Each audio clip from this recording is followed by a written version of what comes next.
Bismillahirrahmanirrahim. Assalamualaikum warahmatullahi wabarakatuh. Alhamdulillahirrabbilalamin. Allahumma salli wa sallim ala Sayyidina Muhammad wa ala ali Sayyidina Muhammad. Rabbi syrahli sadri wa yassirli amri wa hlul 'uqdatam min lisani yafqahul qawli. Allahumma jidna ilman warzuqna fahman warzuqna fahman. Baik, rekan-rekan kelas 9, maaf. Kelas 9, dalam kesempatan ini mari kita patut syukuri karena kita masih diberi kesehatan, masih diberi nafas, masih diberi penghidupan. Dan barang siapa yang bersyukur, saya ingatkan kembali, insya Allah nikmat yang ada dalam dirinya insya Allah akan ditambahkan. Baik ya, saya mereview minggu lalu ya. Minggu lalu saya ngasih alhamdulillah ada yang masuk ya. Saya ngasih tugas juga ada yang masuk. Dan selanjutnya saya lebih pengen kalian lebih berlomba-lomba dalam kebaikan ya. Barang siapa yang berbuat kebaikan, insya Allah nanti kedepannya Allah yang membalas kebaikan itu sendiri. Kenapa? Ya karena tugas banyak yang belum direview nih ya. Jadi tetap kalian yang nggak ngerjain tugas minggu lalu, saya buka lagi tugasnya untuk segera mengirimkan tugas kalian. Baik ya. Tapi sebelumnya saya ingin mengingatkan nanti setelah video pembelajaran ini misalkan lebih dari 15 menit saya akan merecord di part 2. Jadi silakan kalau kurang di part 2 kalian ambil di menu selanjutnya. Baik ya. Kita masuk materi kemarin sistem reproduksi manusia ya. Kemarin kita bahas sampai reproduksi alat kelamin laki-laki dan sekarang alat reproduksi perempuan diantaranya kita bahas di hari ini. Baik ya, sekedar ilmu aja, nanti informasi kita lebih jelas agar kita memahami bagaimana konsep penghidupan ini agar kita bisa menambah rasa syukur kita, menambah rasa keyakinan kita bahwa kita diciptakan oleh Allah sebagai makhluk yang sempurna. Baik ya. Dari sini saya hilangkan dulu saudara kembar saya. Saudara kembar saya ini yang ada di mana? Ayo. Nih. Bukan dong. Saudara kembar saya ini yang ada di sini nih. Nih. Ya. Ini yang saudara kembar saya nih. Nanti saya akan tutup untuk saudara kembar saya. Kalau Naruto itu ada jurus 1000 bayangan ya. Saya ada jurus 2 bayangan aja cukup. Ya. Baik ya. Saya akan menutup. Bismillahirrahmanirrahim. Tring, hilang dah. Jadi fokusnya saya. Nah, di sini akan saya jelaskan beberapa materi tentang reproduksi pada manusia ya, diantaranya ada alat kelamin perempuan atau wanita. Baik ya. Untuk saat ini kalian saya berterima kasih sudah mengapresiasikan video pembelajaran ini ya. Kemudian mungkin kita lebih atraktif lagi. Nanti selanjutnya kita bahas tentang alat reproduksi manusia yang perempuan. Saya lihat dulu view saya. Karena saya produksinya sendiri jadi agak sedikit kaku. Nah, bisa kelihatan ya? Bisa kelihatan? Kalau semakin kiri-kiri tidak bisa kelihatan. Baik ya. Alat reproduksi manusia ya, kemarin kita bahas yang laki-laki, sekarang kita bahas yang perempuan. Yang perempuan itu ada beberapa ya, diantaranya ada sepasang ovarium ya, oviduk, tuba fallopi ya, uterus, ada vagina, juga organ kelamin bagian luar. Baik ya, saya singkat nih karena kita akan lebih membahas lebih simpel lagi. Baik ya. Alat produksi pada wanita berupa sepasang ovarium ya, sepasang oviduk, uterus, vagina, organ kelamin bagian luar. Nah, kita lihatin nih. Dari setiap rongga Nah, rongga rahim ada di sini nih, kalau kita gambarin di sini ya. Rongga rahim tuh misalkan ya di sini nih. Ya. Ini rongga rahim. Nah, di situ kita ada indung telurnya. Nah, indung telurnya itu sebagai penyangga dari rongga rahim itu sendiri. Kalau kita bahas di kelas 2 kemarin ya, kelas 8 kemarin.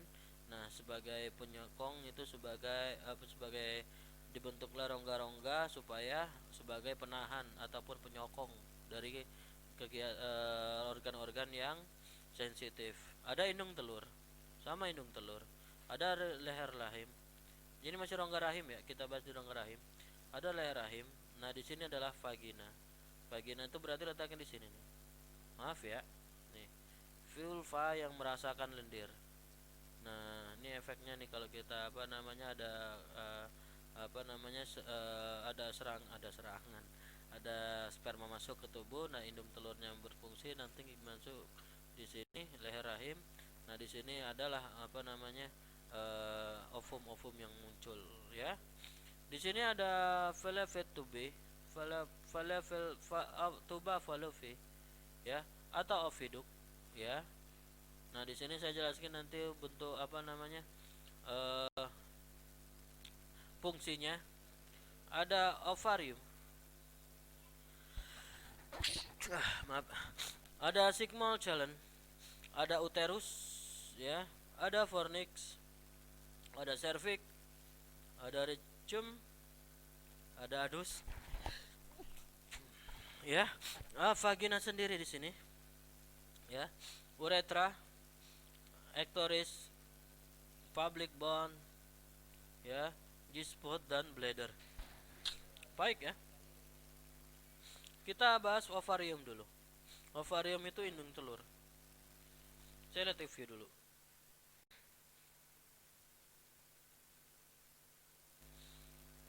Masih kelihatan ya? Jadi saya buat samar-samar ini biar kelihatan huruf-hurufnya. Baik ya. Di sini ada ovarium ya. Ovarium yang tadi saya tunjuk ada di dekat-dekat rahim ya. Ada indung telur di sini namanya ovarium. Kalau kalian nanti dapat rangsangan dari luar ya, sperma masuk ya, indung telur di sini nih untuk melakukan ovum ovarium. Merupakan kelenjar kelamin yang memproduksi ovum sel telur. Nah, sel telur tuh di sini nih semuanya nih. Ya, nanti ada menyerisi hormon estrogen dan progesteron.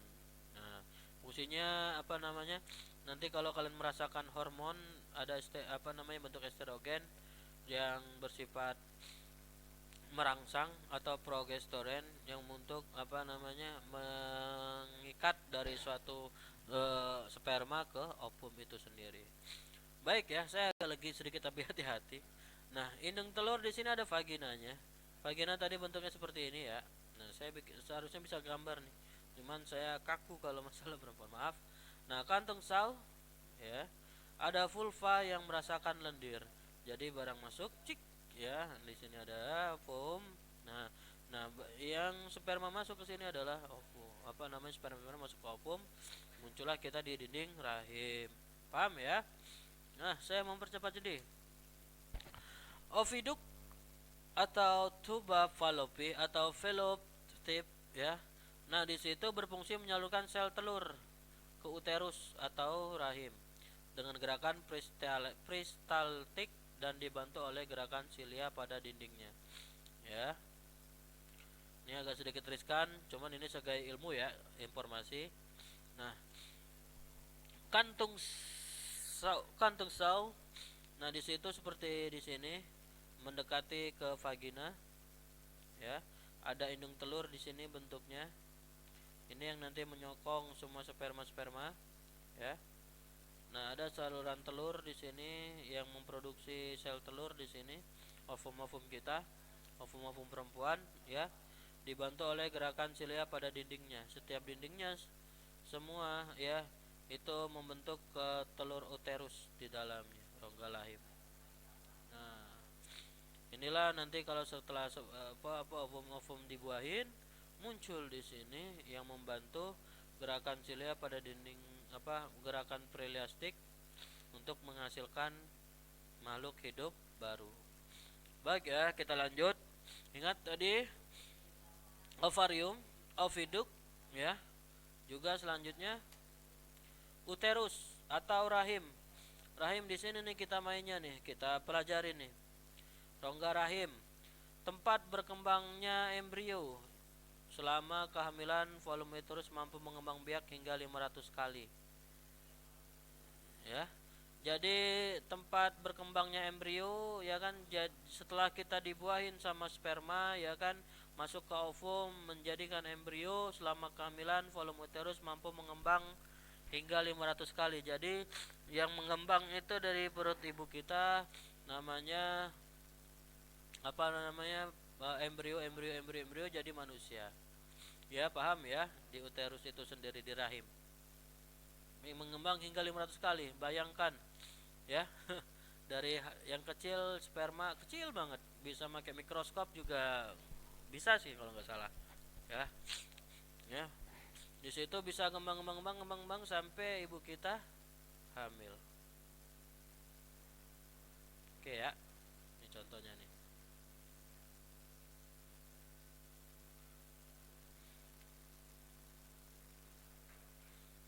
Baik, selanjutnya vagina, tempat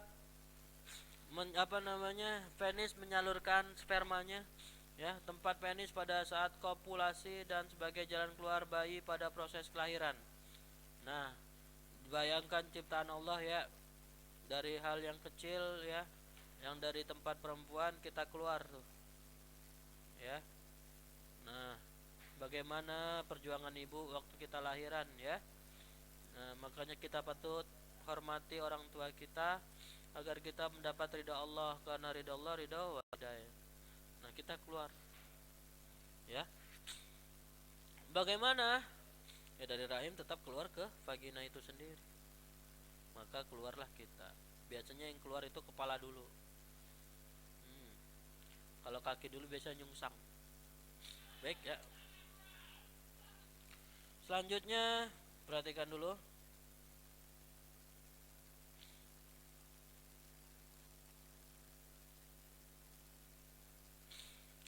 Selanjutnya organ kelamin luar. Organ kelamin luar berkaitan dengan klitoris, klentit, ya. Struktur yang sama dengan penis, tapi bentuknya ke dalam. Bentuknya itu seperti apa ya? Di dalam, bentuknya di dalam. Nah, yang sama dengan penis. Terus vulva, ya, terdiri atas labium mayor atau bibir besar dan labium minor atau bibir kecil. Ini maaf ya, saya gambar ya.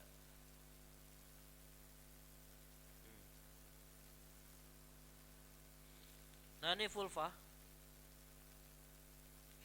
Nah, vulva itu ada ada bibir terluar namanya labium mayor. Ya, bibir kecilnya di dalamnya sedikit. Ada labium minor. Ya, itu ovalium yang kelamin luar, organ kelamin luar. Ya. Terusnya lubang saluran kencing. Ya, ada lubang vagina juga bagian terluar vagina. Ya, fundus bagian lipat paha. Fundus itu di selangkangan. Pembentukan sel kelamin.